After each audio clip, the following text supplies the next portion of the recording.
بسم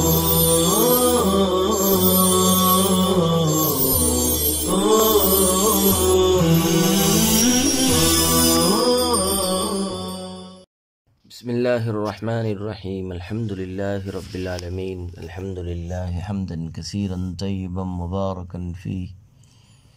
سبحانک لا علم لنا الا ما علمتنا انک انت العلیم الحکیم وصلی اللہ وسلم علی نبینا محمد وعلی آلہ واصحابہ وبارک وسلم تسلیما کثیرا کثیرا. بسم اللہ الرحمن الرحیم.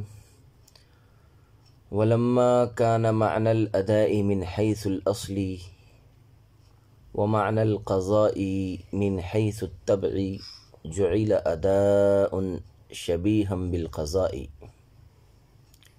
ولم يجعل قضاء شبيها بالأداء والثمرة كونه أداء ظاهرة ولهذا لم يتعرض لها، وثمرة كونه شبيها بالقضاء هي أنه لا يتغير فرضه بنية الإقامة بأن كان هذا اللاحق مسافرا اقتدى بمسافر ثم أحدث فذهب إلى مصره للتوضي أو نوى الإقامة في موضعها ثم جاء حتى فرغ الإمام ولم يتكلم وشرع في إتمام الصلاة فلا يتم 4 بل يصلي 2 كما إذا كان قضاء محضا لا يتغير فرضه بنية الإقامة فكذا هذا فإن لم يقتدي بمسافر بل بمقيم أو لم يفرغ الإمام بعد أو تكلم ثم استانف أو كان مثل هذا في المسبوق دون اللاحق يصير فرضهم 4 بنية الإقامة. اور چونکہ ادا کے معنی اصل کے اعتبار سے تھے اور قضا کے معنی باعتبار تابع کے، اس لیے اس فعل کو ادا مشابہ بالقضاء قرار دیا گیا، اور قضا مشابہ بالادا قرار نہیں دیا گیا، اور اس کے ادا ہونے کا ثمرہ ظاہر ہے. اسی لیے مصنف نے اس سے تعرض نہیں فرمایا ہے، اور اس کے مشابہ بالقضاء ہونے کا ثمرہ یہ ہے کہ لاحق کا فرض اس وقت اقامت کی نیت سے متغیر نہیں ہوتا ہے، بئیں طور کہ یہ لاحق مسافر تھا، اس نے ایک دوسرے مسافر کی اقتدا کی، پھر اس مقتدی کو درمیان نماز میں حدث لاحق ہوا، پھر وہ وضو کرنے کے لیے اپنے شہر گیا، یا اس نے اسی جگہ میں اقامت کی نیت کی، پھر آیا یہاں تک کہ امام فارغ ہو چکا تھا، اور اس نے کوئی کلام نہیں کیا اور اپنی نماز پوری کرنے لگا، تو یہ 4 رکعت پوری نہ کرے بلکہ 2 رکعت نماز پڑھے. جیسا کہ قضاء محض کی صورت میں مسافر کا فرض اقامت کی نیت سے متغیر نہیں ہوتا ہے، اسی طرح یہ پس اگر لاحق مسافر نے کسی مسافر کی اقتدا نہیں کی بلکہ کسی مقیم کی اقتدا کی، یا ابھی تک امام فارغ نہیں ہوا تھا، یا اس نے کلام کر لیا پھر از سر نو نماز پڑھنا شروع کیا، یا یہی صورت لاحق کے علاوہ مسبوق میں ہو، تو ان کا فرض اقامت کی نیت سے 4 رکعت ہوں گی. عزیز طلبہ کرام، ولما كان معنى الاداء من حيث الاصل، اس عبارت سے ایک سوال کا جواب ذکر کیا گیا ہے. سوال یہ ہے کہ ادا کی تیسری قسم کا نام ادا مشابہ بالقضاء کیوں رکھا گیا ہے؟ قضا مشابہ بالادا کیوں نہیں رکھا گیا ہے؟ جواب کا حاصل یہ ہے کہ اس تیسری قسم میں ادا کے معنی اصل ہے اور قضا کے معنی تابع ہے، اس طور پر کہ لاحق کی مذکورہ نماز چونکہ وقت کے اندر پائی گئی ہے، اس لیے یہ نماز اپنی اصل کے اعتبار سے ادا ہوئی، اور وصف کے اعتبار سے لاحق کی یہ نماز قضا ہے، کیونکہ مذکورہ لاحق التزام کے مطابق اپنی نماز ادا نہ کر سکا، اس وجہ سے کہ لاحق نے التزام کیا تھا امام کے ساتھ نماز پوری کرنے کا، حالانکہ امام کی فراغت کے بعد اس نے تنہا اپنی نماز پوری کی ہے۔ پس جب وصف التزام فوت ہو گیا تو وصف کے اعتبار سے لاحق کی نماز قضا ہو گئی، اور وصف چونکہ تابع ہوتا ہے اس لیے لاحق کی مذکورہ نماز میں قضا کے معنی تابع اور ادا کے معنی اصل ہوئے، اور نام رکھنے میں اصل کا اعتبار کیا جاتا ہے نہ کہ تابع کا، اس لیے اس تیسری قسم کا نام ادا مشابہ بالقضا رکھا گیا ہے، اور قضا مشابہ بالادا نہیں رکھا گیا ہے۔ صاحب نور الانوار ملا جیون رحمہ اللہ تعالی کہتے ہیں کہ ماتن نے فرمایا ہے کہ امام کی فراغت کے بعد لاحق کا فعل نماز ادا مشابہ بالقضا ہے، لیکن اس کے ادا ہونے کا ثمرہ بالکل واضح ہے، یعنی امام کی فراغت کے بعد لاحق کی نماز کا ادا ہونا ظاہر ہے، اس لیے کہ اس ادا سے لاحق کا ذمہ فارغ ہو جاتا ہے۔ چنانچہ اس ادا سے اگر لاحق کا ذمہ فارغ نہ ہوتا تو وقت کے موجود ہونے کی وجہ سے اس کو دوبارہ از سر نو نماز ادا کرنے کا حکم دیا جاتا، پس لاحق کو از سر نو نماز پڑھنے کا حکم نہ دیا جانا اس بات کی دلیل ہے کہ امام کی فراغت کے بعد لاحق کی نماز ادا ہو گئی ہے اور اس کا ذمہ فارغ ہو گیا ہے۔ بہرحال امام کی فراغت کے بعد لاحق کی نماز کا ادا ہونا چونکہ ظاہر ہے اس لیے ماتن نے اس کا ذکر نہیں فرمایا، اور مشابہ بالقضا ہونے کا ثمرہ یہ ہے کہ لاحق اگر مسافر ہو تو امام کی فراغت کے بعد اس کا فرض اقامت کی نیت سے متغیر نہیں ہوتا ہے، جیسا کہ قضاء محض کی صورت میں مسافر کا فرض اقامت کی نیت سے متغیر نہیں ہوتا۔ اس کی تفصیل یہ ہے کہ ایک مسافر نے دوسرے مسافر کی رباعی نماز میں 4 رکعت والی نماز میں اقتدا کی، پھر مقتدی مسافر کو دوران نماز حدث لاحق ہوا، پھر وہ وضو کرنے کی غرض سے اپنے وطن گیا، یا اس نے اسی جگہ اقامت کی نیت کر لی، پھر وہ اپنی نماز پوری کرنے کے لیے اس وقت آیا جب امام نماز سے فارغ ہو چکا تھا، اس اثناء میں اس نے کوئی کلام بھی نہیں کیا اور اپنی نماز پوری کرنے لگا، تو اس صورت میں یہ لاحق مسافر 4 رکعتیں نماز پوری نہیں کرے گا بلکہ 2 رکعت پوری کرے گا۔ جس طرح قضاء محض کی صورت میں مسافر کا فرض اقامت کی نیت سے متغیر نہیں ہوتا ہے، اسی طرح اس صورت میں بھی اس کا فرض اقامت کی نیت سے متغیر نہیں ہوتا ہے،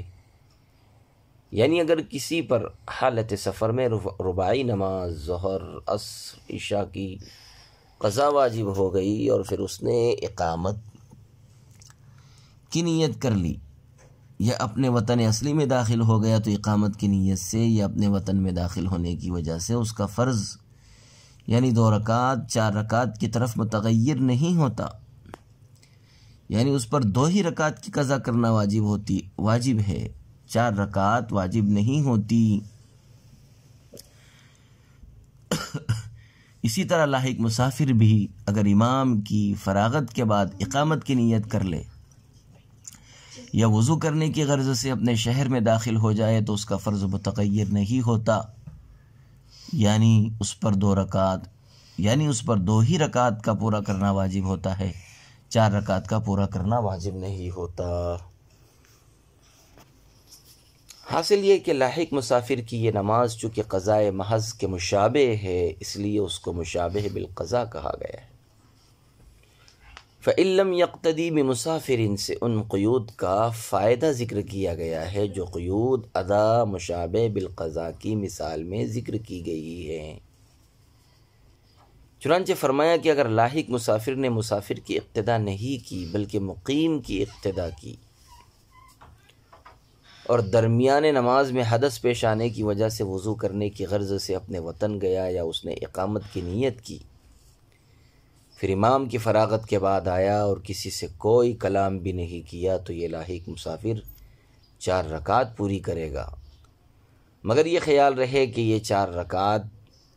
امام کے فارغ ہونے کے بعد اقامت کی نیت سے لازم نہیں ہوئی ہے بلکہ اول تحریمہ سے مقیم امام کی اقتدا کرنے کی وجہ سے لازم ہوئی ہے۔ اور اگر لاحق مسافر وضو کر کے امام کے فارغ ہونے سے پہلے آ گیا اور امام کے ساتھ نماز شروع کر دی تو بھی اپنے وطن جانے یا اقامت کی نیت کرنے سے اس کا فرض 4 رکعت ہو جائے گا، کیونکہ لاحق کے فعل میں قضا کی مشابہت امام کے فارغ ہونے کے بعد پیدا ہوتی ہے، اور یہاں امام کا فارغ ہونا موجود نہیں ہے تو اقامت ادا پر طاری ہوئی نہ کہ قضا پر، اور ادا نیت اقامت سے 2 رکعت سے 4 رکعت کی طرف متغیر ہو جاتی ہے، اس لیے اس صورت میں لاحق مسافر 4 رکعت پوری کرے گا۔ اور اگر لاحق مسافر نے امام کی فراغت کے بعد کلام کیا تو بھی وہ 4 رکعت پوری کرے گا، اس لیے کہ کلام کرنے کی وجہ سے اس کی نماز باطل ہو گئی اور وہ اس نماز کو از سر نو ادا کرے گا، لہذا اقامت کی نیت ادا پر طاری ہوئی اور ادا 2 رکعت سے 4 رکعت کی طرف متغیر ہو جاتی ہے، اس لیے یہ نماز بھی نیت اقامت سے متغیر ہو جائے گی۔ اور اگر یہ صورت مسبوق میں پیش آئی، یعنی ایک مسافر نے دوسرے مسافر کی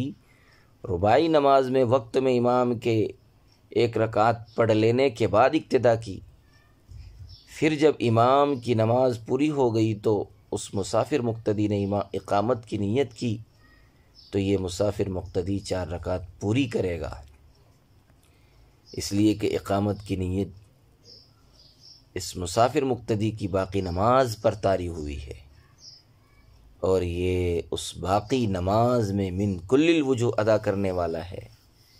کیونکہ وقت بھی باقی ہے اور اس نے اس مقدار کا امام کے ساتھ ادا کرنے کا التزام بھی نہیں کیا تھا کہ اس کے خلاف کرنے کی وجہ سے قضا کرنے والا شمار ہو۔ تو جب اقامت کی نیت ادا پر طاری ہوئی اور ادا نیت اقامت سے متغیر ہو جاتی ہے تو مسبوق مسافر کا فرض بھی اقامت کی نیت سے 2 رکعت سے 4 رکعت کی طرف متغیر ہو جائے گا۔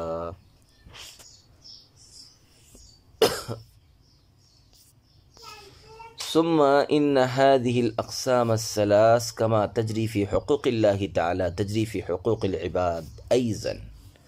فقال ومنها رد عين المغصوب، اي ومن انواع الاداء رد عين الشيء الذي غصبه على الوصف الذي غصبه الى البالغ بدون ان يكون المغصوب مشتغلا بالجناية او بالدين وبدون أن يكون ناقصا بنقصان حسي، فهذا نظير الأداء الكامل لأنه أداء على الوصف الذي غصبه من غير فتور، ومثله تسليم عين المبيع إلى المشتري وتسليم بدل الصرف والمسلم فيه إليه على الوصف الذي وقع عليه العقد۔ پھر ادا کی یہ تینوں قسمیں جس طرح حقوق اللہ میں جاری ہوتی ہے اسی طرح حقوق العباد میں بھی جاری ہوتی ہے۔ چنانچہ مصنف رحمۃ اللہ علیہ نے فرمایا، اور ادا کے اقسام سے عین مغصوب کو واپس کر دینا ہے۔ یعنی حقوق العباد میں ادا کے انواع میں سے عین مغصوب کو مالک کی طرف اسی وصف کے ساتھ واپس کر دینا ہے جس وصف کے ساتھ غصب کیا تھا، بغیر اس بات کے کہ مغصوب جنایت یا دین کے ساتھ مشغول ہو، اور بغیر اس کے کہ وہ کسی حصے نقصان کے ساتھ ناقص ہو۔ پس یہ ادائے کامل کی نظیر ہے، کیونکہ یہ بغیر نقصان کے اسی وصف کے ساتھ ادا کرنا ہے جس وصف کے ساتھ غصب کیا تھا، اور اسی کے مانند عین مبیع کو مشتری کے سپرد کرنا اور بدل صرف اور مسلم فی کو اس کے حوالے کرنا اسی وصف کے ساتھ جس پر مذکورہ عقد واقع ہوا ہے۔ عزیز طلبہ اکرام، شارح علیہ الرحمہ نے فرمایا کہ ادا کی مذکورہ تینوں قسمیں، نمبر 1 ادائے کامل، نمبر 2 ادائے قاصر، نمبر 3 ادا مشابہ بالقضاء۔ ادا کی یہ مذکورہ تینوں قسمیں جس طرح حقوق اللہ میں جاری ہوتی ہے، جیسا کہ پہلے گزر چکا، اسی طرح حقوق العباد میں بھی جاری ہوتی ہے۔ چنانچہ مصنف رحمۃ اللہ علیہ نے کہا کہ اگر غاصب نے شیء مغصوب کو مالک کی طرف بعینہ ہی واپس کر دیا، یعنی جس وصف کے ساتھ غصب کیا تھا اسی وصف کے ساتھ واپس کر دیا، تو یہ ادائے کامل ہے۔ جس وصف کے ساتھ غصب کیا تھا اسی وصف کے ساتھ واپس کرنے کا مطلب یہ ہے کہ مثلا شیء مغصوب غلام ہے تو اس غلام نے غاصب کے قبضے میں نہ تو ایسی کوئی جنایت کی ہو جس کی وجہ سے اس کا رقبہ، اس کی ذات مستحق ضمان اس کے رقبہ کے ساتھ متعلق ہو جائے، مستحق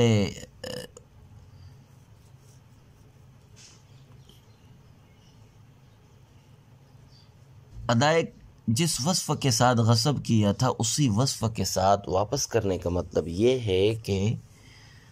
مثلا شیء مغصوب غلام ہے تو اس غلام نے غاصب کے قبضے میں نہ تو ایسی کوئی جنایت کی ہو جس کی وجہ سے اس کا رقبہ ہی مستحق ہو گیا ہو، یعنی عمداً کسی انسان کو قتل نہ کیا ہو، اور نہ غاصب کے قبضے میں کسی انسان کا مال ہلاک کیا ہو کہ ضمان اس کے رقبہ کے ساتھ متعلق ہو جائے، اور نہ اس میں کوئی حصی نقصان پیدا ہوا ہو، یعنی اس کا کوئی عضو تلف نہ ہوا ہو۔ بہرحال غلام مغصوب نے غاصب کے قبضے میں اگر نہ کسی جنایت کا ارتکاب کیا ہو اور نہ کوئی ایسا کام کیا ہو جس سے اس پر مالی تاوان لازم ہوتا ہو، اور نہ اس میں کوئی حصی نقص پیدا ہوا ہو، تو مالک کی طرف ایسا غلام سپرد کرنا ادائے کامل ہے۔ عزیز طلبہ اکرام، بیع کی چند قسمیں ہیں۔ نمبر 1 بیع مطلق، بیع مقایضہ، نمبر 3 بیع صرف، نمبر 4 بیع سلم۔ بیع مطلق بیع العین بالدین، عین شے کو سونے یا چاندی کے عوض فروخت کرنا، اس بیع میں عین شے کا مبیع ہونا اور دین یعنی سونے چاندی کا ثمن ہونا متعین ہے۔ بیع مقایضہ بیع العینی بالعین، یعنی عین شے کو عین شے کے عوض بیچنا، مثلا گندم کے عوض کپڑا فروخت کرنا۔ بیع صرف بیع الدین بالدین کا نام ہے، یعنی ثمن کو ثمن کے عوض فروخت کرنا۔ ان دونوں قسموں میں عوضین میں سے ہر ایک ثمن بھی ہے اور مبیع بھی ہے۔ اور بیع سلم بیع عاجل بعاجل کا نام ہے۔ بیع سلم بیع عاجل بعاجل کا نام ہے، یعنی شیء معجل کو معجل کے عوض فروخت کرنا۔ جو شخص شیء معجل ادا کرے گا اس کو رب السلم اور شیء معجل کو رأس المال کہے گے، اور جو شخص شیء معجل ادا کرے گا اس کو مسلم الیہ اور شیء معجل کو مسلم فی کہتے ہیں۔ یہ بھی خیال رہے کہ بیع صرف میں جدا ہونے سے پہلے عوضین پر قبضہ کرنا شرط ہے، اور بیع سلم میں رأس المال پر قبضہ کرنا شرط ہے۔ اب سمجھ لیجئے اسی طرح اگر بائع نے بعینہ ہی وہ مبیع مشتری کے حوالے کی جس پر عقد بیع وارد ہوا تھا اور عقد صرف میں احد المتعاقدین نے بعینہ ہی وہ بدل صرف آخر کے سپرد کیا جس پر عقد صرف واقع ہوا تھا، اور عقد سلم میں مسلم الیہ نے بعینہ ہی وہ مسلم فی رب السلم کے حوالے کی جس پر عقد سلم واقع ہوا تھا، تو یہ بھی ادائے کامل کی نظیر ہے۔ وصلی اللہ وسلم علی نبینا محمد وعلی آلہ واصحابہ وبارک وسلم تسلیما کثیرا کثیرا۔